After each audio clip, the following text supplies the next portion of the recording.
அனைவருக்கும் கிறிஸ்மஸ் வாழ்த்துக்கள். இன்னைக்கு நம்ம வீட்டில் கிறிஸ்மஸ் அன்னைக்கு என்ன சாப்பாடுன்னு சொல்லிட்டு வாங்க பார்க்கலாம். என்னம்மா லெக் பீஸ் சிக்கன் 65 மாதிரி தடவை வச்சிருக்கீங்க? பொரிக்கிறதுக்கா? இல்லைப்பா, பொரிக்கிறதுக்கு இல்லை, பிரியாணிக்கு இந்த மாதிரி நம்ம தடவை போட்டால் டேஸ்ட் நல்லாயிருக்கும். அதனால தான் இப்போ நான் தடவை வச்சுருக்கேன், இஞ்சி பூண்டெல்லாம் போட்டு. பிரியாணினாலே வட்டையில் வச்சாதான் அழகு. அதனால நம்ம எண்ணெய் நெய் எல்லாம் ஊற்றி பட்டை கிராம்பு எல்லா பொடியும் போட்டாச்சு. வீட்டில் ரெடி பண்ண பிரியாணி மசாலா,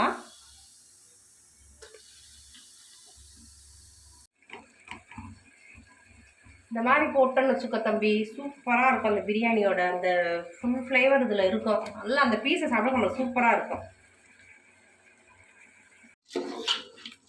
இதில் வந்து ஒரு 10 நிமிஷம் நம்ம அப்படியே வேக விட்டோம்னா இன்னுமே சூப்பராக இருக்கும். பிரியாணியோட சிக்கன் பீஸ் வந்து நல்ல டேஸ்ட்டாக இருக்கும்.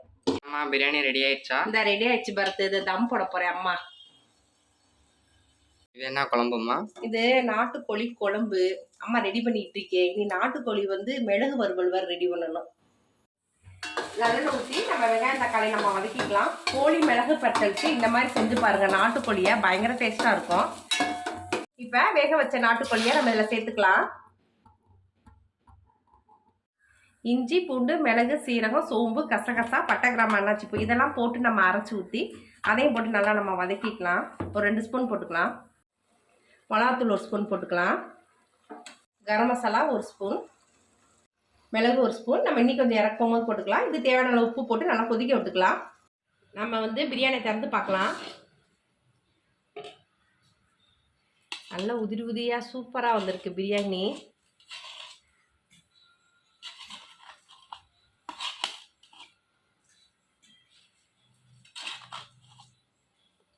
நல்லெண்ணெயில் ரெடி பண்ண நாட்டுக்கோழி மிளகு பட்டு இறக்க போகும்போது லேசாக 1 ஸ்பூன் நம்ம மிளகு போட்டுக்கலாம்.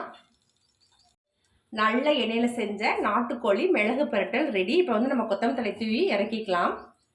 இன்னைக்கு எங்கள் வீட்டில் மத்தியானம் கிறிஸ்மஸ் அன்னைக்கு இதுதான் சாப்பாடு. வாங்க சாப்பிடலாம்.